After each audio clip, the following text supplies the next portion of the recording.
تلك الدار الآخرة نجعلها للذين لا يريدون علوا في الأرض ولا فسادا والعاقبة للمتقين.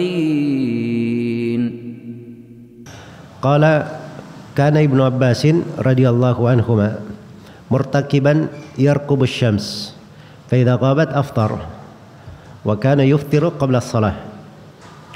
Jadi Abu Raja berkisah tentang Ibnu Abbas. Ya. Perhatikan ya kehidupan dalam ilmu itu. Ini Abu Raja Al-Taridi mungkin usianya mirip-mirip dengan Ibnu Abbas mungkin. Iya. Atau mungkin lebih tua. Beliau mendapati masa Nabi sallallahu alaihi wasallam. Ibnu Abbas kan masih anak muda di masa hidup Nabi. Tapi bersamaan dengan itu perhatikan, dia tahu agama itu apa. Agama itu punya keterkaitan dengan perbuatan para sahabat dan ucapan para sahabat. Karena para sahabat Nabi Sallallahu Alaihi Wasallam, mereka itu tidak dipilih menjadi sahabat oleh Allah Subhanahu Wa Taala kecuali punya keistimewaan pada mereka. Yang dipilih menjadi sahabat itu manusia pilihan. Karena itu sebagian dari usul di fikih Imam Ahmad rahimahullah dan juga Imam Syafi'i, dan ini berjalan juga pada Imam Malik sebenarnya. Mereka beramal dengan fatwa-fatwanya para sahabat, ucapannya para sahabat. Iya. Dan itu salah satu bentuk dari pendalilan. Karena sahabat itu biasanya mereka beramal sesuatu bersumber dari Nabi Sallallahu Alaihi Wasallam. Nah, itu mana yang diinginkan? Karena mereka orang-orang yang paling bertakwa, tidak melakukan sesuatu itu di atas keinginannya sendiri, ijtihadnya sendiri, tapi sesuai dengan fikih yang dikenal di masa Nabi Sallallahu Alaihi Wasallam. Iya, ya kalau diketahui hukum masalah ini maka harus dikenal ucapan sahabat, perbuatan sahabat. Makanya antum lihat di buku-buku salaf terdahulu itu mereka tidak menyebut hadits saja, dia sebut juga ucapan-ucapan sahabat, bagaimana perbuatan sahabat, supaya kita tahu bagaimana murid-murid yang dididik langsung oleh Rasulullah SAW, bagaimana mereka mengamalkan agama. Ya. Dan juga menegaskan kepada kita bahwa keislaman itu yang terwarisi dari Nabi Sallallahu Alaihi Wasallam itu bukan cuma riwayat-riwayat saya, bukan cuma nas-nas tekstual saja, tapi di dalam pemahaman nas itu, pengamalannya dan ilmunya itu juga diwariskan. Makanya sampai hari ini, subhanallah, orang-orang yang berilmu itu kalau mereka bicara penafsiran hadits, penafsiran ayat, itu semuanya berasal dari satu sumber. Ada sumbernya sama. Itulah ilmu agama. Ilmu agama. Jadi beda ya dengan orang-orang yang menyimpang dari jalan. Kalau dia berbicara pasti tidak jelas dari mana asal usulnya. Atau dia nisbatkan kepada sesuatu yang bukan rujukan. Nah, inilah pentingnya, salah satu kadar penting kenapa kita mempelajari buku-buku yang merupakan sumber asli rujukan umat Islam, pada buku-buku yang bersanad itu. Karena dari situ kita bisa mengenal metodologi pendalilan yang sebenarnya. Metodologi pendalilan yang sebenarnya. Ada sebagian manusia di Indonesia banyak ini ya. Kalau ditanya apa rujukan amalan kamu itu?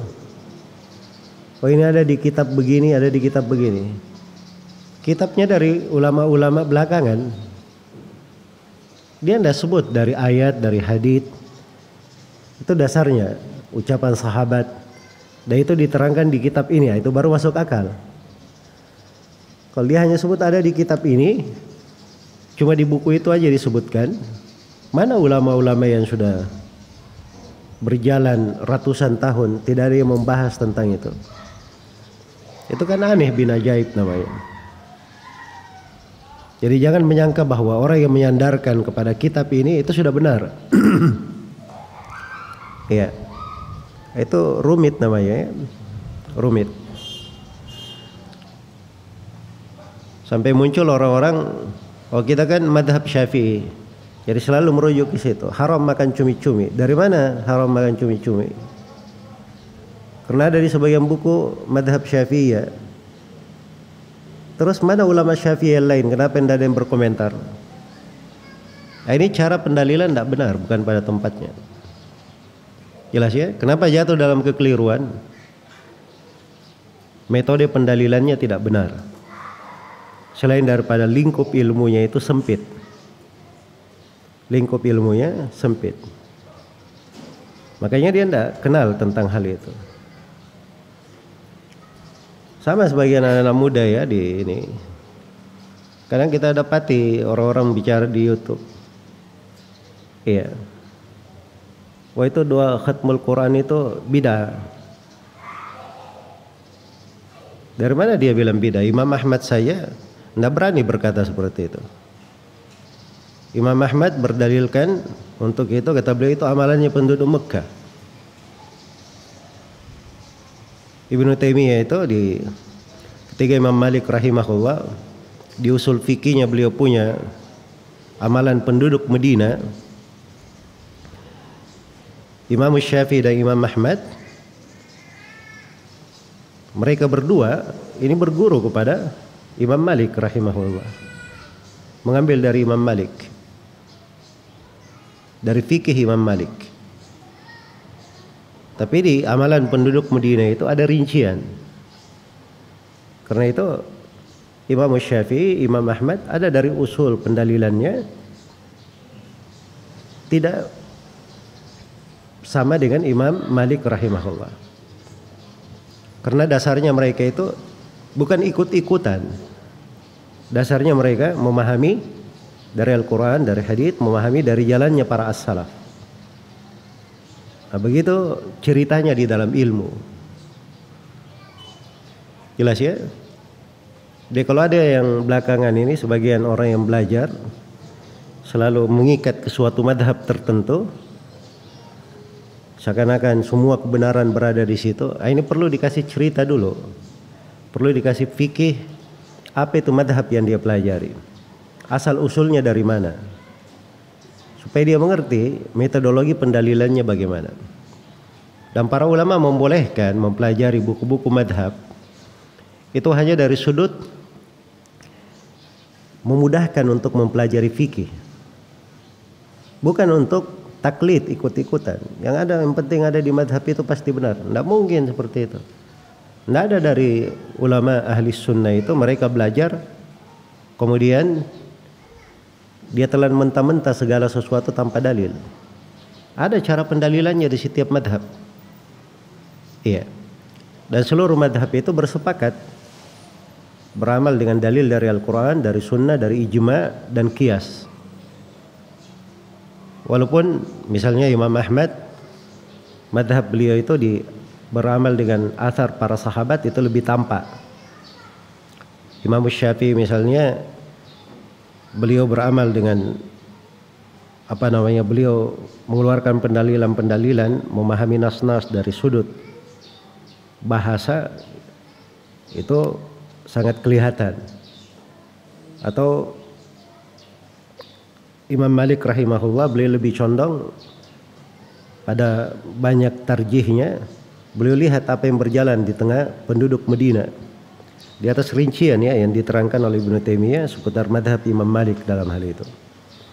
Imam Abu Hanifah beliau lebih mendominasikan pada qiyas. Iya. Walaupun ada perbedaan di sudut itu, tapi akar pendalilan mereka ada, cara berdalilnya. Nah, ini yang tidak dipahami oleh sebagian orang yang terpelajar. Ini orang yang terpelajar saya bicara ya, apalagi orang yang tidak belajar. Bagaimana dia bisa tahu pendalilan? Iya. Karena itu jangan sembarang menyalahkan saja. Ya, kalau ada ulama yang berbicara sesuatu, jangan sembarang menyalahkan. Kadang ada sesuatu akal kita tidak sampai ke sana. Kita tidak berkata alim itu maksum, selamat dari dosa dan kesalahan, tidak. Tapi kita ini siapa mau menilai orang yang berilmu? Padahal dia punya pemahaman tentang ilmu itu jauh dan sangat luas. Iya. Baik, makanya dari etika dan adab ya harus dirapikan pada sebagian penuntut ilmu. Nah, saya melihat belakang ini gejala-gejala tidak sehat seputar apa yang saya bicarakan tadi. Jadi di sini Abu Raja Al-Utaridi, beliau tabi'in, bersama dengan itu dia lihat perbuatannya Ibnu Abbas apa. Dia sampaikan kepada manusia bahwa Ibnu Abbas berbuat begini. Karena bukan sembarangan Ibnu Abbas itu. Ibnu Abbas itu rujukannya para sahabat, punya ilmu yang banyak dan dikenal dengan ketakwaan, beramal dengan sunnah-sunnah Nabi Shallallahu Alaihi Wasallam.